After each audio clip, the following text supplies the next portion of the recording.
ये आप देख रहे हैं किस तरह इस पर फल आया हुआ है। ये करुंदा की सही शक्ल सूरत मैं आपको दिखा रहा हूँ। ये इसके पके हुए फल हैं। जब तोड़ा जाएगा तो इनसे शीर निकलता है। ये एक शीरदार नबातात की किस्म है।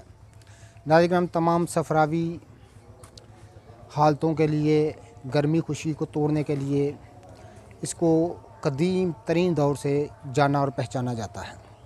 इसका लोग मुरब्बा भी डालते हैं, इसका अचार भी डालते हैं और बतौर दुआ के तौर पर भी इसके पत्तों को, इसके फल को इस्तेमाल किया जाता है। जब ये फल कच्चे होते हैं तो इनका ज़ायक़ा इंतहाई तुरश होता है, खट्टा होता है। जब ये फल पक जाता है इस तरह,